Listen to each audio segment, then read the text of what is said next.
Bonjour à tous, j'espère que vous allez bien. Bon, alors aujourd'hui les amis, on va commencer avec une question. Mais qu'est-ce qu'il se passe dans la tête de François Bayrou? Non, franchement, personne n'arrive à cerner le personnage. Regardez-moi la séquence qu'il nous a offert hier soir, je n'ai toujours pas compris. J'ai eu, et je pense le Premier ministre aussi, à plusieurs reprises, le Président de la République qui se tient heure par heure aussi informé de la situation. Je vais laisser le ministre de l'Intérieur répondre à vos questions, si vous voulez bien. Je dois...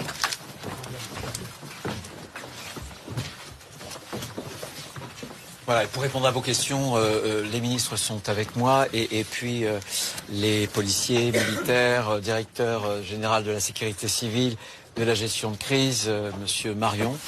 Donc, Ah mais oui, vous avez bien compris ce qui vient de se passer. Ils étaient en train de parler de Mayotte quand le Premier ministre s'est barré, mesdames et messieurs. Ah, il s'est barré, il s'est tiré, tout simplement. Il a pris ses clics, ses claques et son clic-clac, il est parti. Non mais même Rotaillot ne sait plus où il est. C'est fou de faire ça. Et attendez, ce n'est pas fini. Regardez-moi aussi cette séquence de 3 secondes. Et ne venez pas me dire que le mec n'est pas taré. Mais qu'est-ce que c'est que ça? Qu'est-ce qu'il vient de tenter? Quel était l'objectif de ce move? Y a vraiment un gars derrière la caméra qui est son porte-manteau ambulant? Non, c'est pas possible, il la jette par terre là, sa veste. En tout cas, c'est de la folie, messieurs, dames. Même les rockstars, on les voit pas faire ça. Bon, et sinon, messieurs, dames, la grosse info du moment. On a Louis Sarkozy, fils de Nicolas Sarkozy, qui fait sa grande entrée dans la politique française. Eh oui, je sais, tout le monde l'attendait. Non mais regardez-moi cet accueil, c'est magnifique. Un meuble d'applaudissements pour Louis Sarkozy, s'il vous plaît.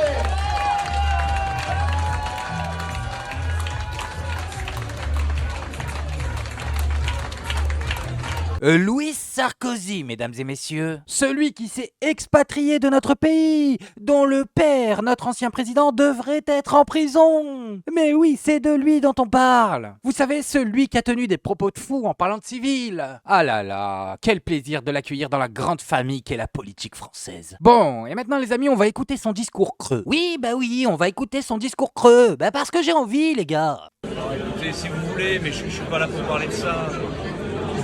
Je me suis beaucoup expliqué sur le sujet. Moi j'aime la ligne de Monsieur Retailleau. Et d'ailleurs sa courbe de popularité le montre. Vous avez tous vu le sondage IFOP, c'est pas une courbe, c'est un mur. Le truc explose. Ça montre qu'il touche juste. Et après je pense qu'on va en français quand on dit qu'on peut couper les ponts complètement, c'est pas vrai. L'immigration elle est ancrée dans notre ADN. Et donc bien sûr qu'il faut réduire les flux, qu'il faut se battre contre l'immigration, qu'il faut exécuter les OQTF, tout ça c'est devenu une évidence, mais il y a un challenge d'assimilation fondamental. La vraie défaite de la République, c'est pas qu'il y ait des gens qui viennent. La vraie défaite de la République, c'est qu'il y a des jeunes qui sont ici depuis 3 générations qui ne se considèrent pas français. Et ça, il faut attaquer ça. On a une culture sublime, on a une histoire longue. Il n'y a aucune raison que ça ne marche pas. Donc pour moi, l'immigration, qui est le défi existentiel fondamental, n'est qu'une partie de l'équation. Le reste, c'est l'assimilation. Je me fais taper dessus par l'extrême droite depuis ce matin. Avant-hier, c'était l'extrême gauche. Ça veut dire la droite, aux dernières nouvelles. Donc là, le gars qui a passé sa vie en Amérique, qui a passé toutes ses études là-bas, qui paye ses impôts là-bas, est en train de nous expliquer comment nous assimiler à notre pays. Ah d'accord. Donc en fait, dans le foutage de gueule, il n'y a vraiment aucune limite. Non, mais c'est juste pour savoir, voilà. Au moins maintenant on le sait. Et vous avez vu les amis, c'est fou comme il a les mêmes tics que son père. Ils ont la même gestuelle, ils se ressemblent beaucoup, hein. Bon, et maintenant les amis, on va passer sur un autre sujet. Je vais vous montrer un extrait de 41 secondes qui se déroule sur CNews et vous allez voir que je n'ai rien besoin de dire, vous allez le constater par vous-même. Tout ceci est une dinguerie. C'est la première chose. La deuxième chose, c'est qu'il y a eu un effondrement moral. Autrement dit, le fait que LFI ait utilisé l'antisémitisme comme un moyen de conquête du pouvoir, parce qu'il faudra le dire, c'est la haine antisémite qui a fait voter de façon massive un certain nombre de banlieues, et c'est pour ça que la stratégie Rima Hassan n'était pas une stratégie perdante. Or, le Parti socialiste s'est cousu les paupières. Aujourd'hui, quand il arrive en disant « Vous savez, Marine Le Pen, elle pue », vous les regardez, vous lui dites « Mais vous nagez aujourd'hui dans les excréments ». Donc, comment est-ce que vous pouvez dire que le fromage pue plus que le camembert ? Je ne sais pas si le fromage pue plus que le camembert, puisque le camembert est un fromage, mais tout ce que je peux dire, c'est que ton discours, lui, il pue. pue. Oh là là, qu'est-ce qu'il pue. Il est nauséabond. Vous avez entendu ce qu'elle a dit? Mais qu'est-ce que c'est que ce mépris des banlieues? Alors c'est une chose de mépriser vos adversaires politiques, mais là ils sont carrément en train de mépriser tous les pauvres du pays. Voilà, ils les insultent. Et pourquoi ils les insultent, messieurs, dames? Parce qu'avant, les banlieues ne votaient pas. Et maintenant que Jean-Luc Mélenchon a réussi à les faire voter, ça leur fout bien la mort. Mais allez-y, continuez, continuez. Moi je suis sûr que le discours de Marie-Antoinette n'était pas très loin du vôtre, juste avant que ça parte en vrille, disons. Bon, et maintenant les amis, on va aller écouter Louis Boyard, député LFI, qui a une très bonne nouvelle à nous annoncer. Apparemment, il est venu. Oui, il est venu le temps de la justice. Monsieur Hanouna, voici venu le temps de la justice. Mardi 17 décembre aura lieu votre procès pour injure à l'encontre d'un élu de la République, après que vous m'ayez insulté parce que j'ai dénoncé l'accaparement des terres par Monsieur Bolloré à l'encontre de paysans camerounais.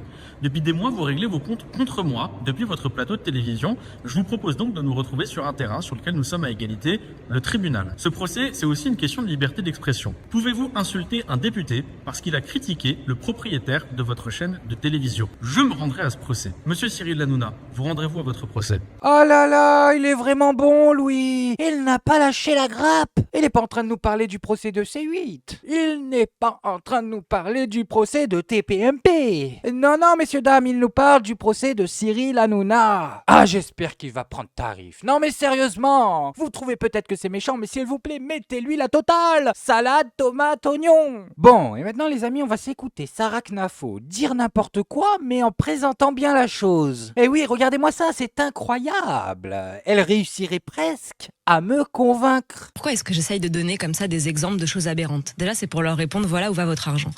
On le disait tout à l'heure, mon métier quand j'étais à la Cour des comptes, c'était d'inspecter tous les comptes de l'État, de regarder ministère par ministère. Et c'est vrai que quand on fait ce travail, quand on regarde ligne à ligne le budget, quand on regarde dans chaque programme, dans chaque mission, franchement, parfois, il y a de quoi s'arracher les cheveux en se disant, mais c'est pour ça que les gens payent. C'est honteux. C'est l'argent des gens. Et quand on réfléchit, on se dit, un pays n'a de richesse que le travail des gens qui y vivent. Nous, notre seule richesse en France, c'est le travail de chacun, ce qu'il a produit comme richesse. Ce qu'il produit environ à la fin de chaque année, c'est 2800 milliards d'euros. Ça s'appelle le PIB. C'est la richesse qu'on produit. Et il faut savoir que sur ces 2800 milliards d'euros, l'État vient ponctionner chaque année 1300 milliards en charges et en impôts. Presque la moitié, quoi. Presque la moitié. Ouais. Et quand vous regardez, vous vous dites non, mais c'est que les riches, ou c'est pas moi, je suis pas concerné, je paye pas d'hier. C'est pas vrai. Tout le monde est concerné. Riches, pauvres, jeunes, vieux, tout le monde est concerné. Et pour vous prendre un exemple de la vie quotidienne, si aujourd'hui quelqu'un qui nous écoute gagne 2000 euros par mois, il faut qu'il sache déjà que la richesse qu'il a produite n'était pas de 2000 euros, mais de 4000 euros. Son patron, avant de le rémunérer, a dû débourser 4000 euros. Exact, et la personne n'a vu que 2000 euros parce que l'État a déjà pris 50% les UNEDIC en charge avant même qu'il n'envoie la couleur. Et sur donc ces 2000 euros, il paye aussi des impôts. Voilà. Sur ces 2000 euros, il va payer 100 euros d'impôt sur le revenu. S'il fait 2 pleins dans le mois, encore 100 euros de taxes. S'il fume, encore des taxes. Taxes foncières, impôts locaux, je vous passe des meilleurs. S'il dépense tout son salaire, c'est déjà 20% de TVA. C'est-à-dire que sur les 4000 euros de richesse qu'il a produite, à la fin du mois, il lui reste 1400 euros de pouvoir d'achat.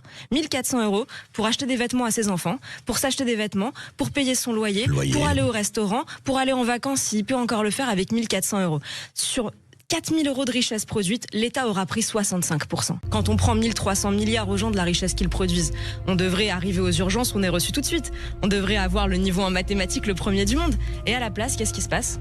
On attend 6 heures aux urgences. Quand on arrive dans un commissariat, on les sent dépasser, nos pauvres policiers, nos pauvres forces de l'ordre. Bon, alors déjà, je sais pas ce qu'elle a, Sarah Knafo, mais ces chiffres sont toujours erronés. Non mais c'est un délire. À chaque fois qu'elle nous sort un chiffre, il y a une entourloupe. Là, elle nous dit que quand vous prenez 2000 euros, votre patron en paye 4000. C'est faux. Voilà, c'est plus vers les 3000. Et rien que ça, je n'ai plus envie de faire confiance sur tous les autres chiffres qu'elle a annoncés. Voilà, non mais j'ai la flemme de vérifier. Au bout d'un moment, Sarah Knafo, je t'attrape une fois avec un faux chiffre. Je t'attrape 2 fois avec un faux chiffre. C'est bon. Bah pour moi, tous les chiffres que tu sors sont faux. Bon, et ensuite, ce qu'elle oublie de vous dire, c'est que vous ne vous endettez pas toute votre vie pour envoyer vos enfants à l'école. Vous ne vous endettez pas toute votre vie pour les mettre au monde, vos enfants. Si un jour, il vous arrive un accident et qu'on doit venir vous chercher en hélicoptère, par exemple, vous êtes coincé dans la montagne, vous ne payerez pas ce foutu hélicoptère. Parce que dis-toi qu'en Amérique, on vient te chercher en hélico, tu payes l'hélico. Si un jour, il vous arrive vraiment une folie à vous ou à un de vos enfants, qui vous empêche de travailler, qui fait de vous un handicapé, on va vous verser un salaire. Voilà, sans aucune contrepartie. Cadeau bonheur, bienvenue en France. Donc je vous le dis comme je le pense, quand on est pauvre en France, le système social est à notre avantage. Voilà, et comme la majorité des gens sont pauvres, la majorité des gens sont avantagés par le système social. Des avantages, on en a la pelle et Sarah Knafo fait tout simplement semblant de les ignorer. En fait, pour moi, Sarah Knafo, son objectif il est simple, flinguer le système social, voilà, avec des arguments comme celui-ci, pour se retrouver sur un système privé. Mais si vous n'aimez pas ce système qui fait de notre pays un pays si unique, cassez-vous. Je sais pas, vous dites aimer le pays, vous voulez le changer de A à Z.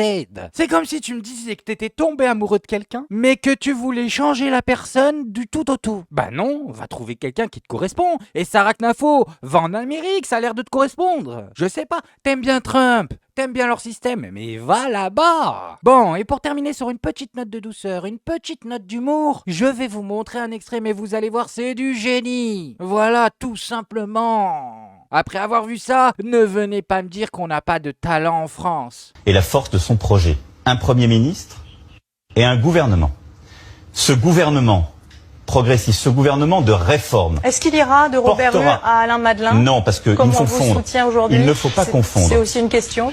Je vous dis non, parce qu'il ne faut pas confondre celles et ceux qui décident ou annoncent qu'ils votent pour et celles et ceux qui ont vocation à gouverner. On en reparle.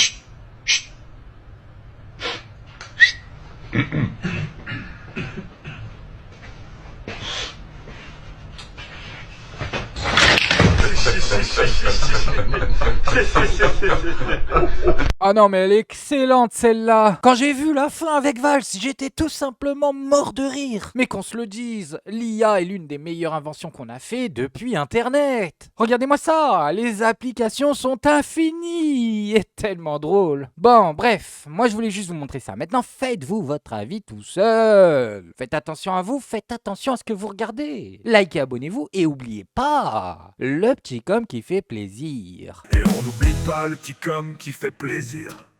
Non, le petit com qui fait plaisir. On n'oublie pas le petit com qui fait plaisir. Non, non, celui-là on l'oublie pas.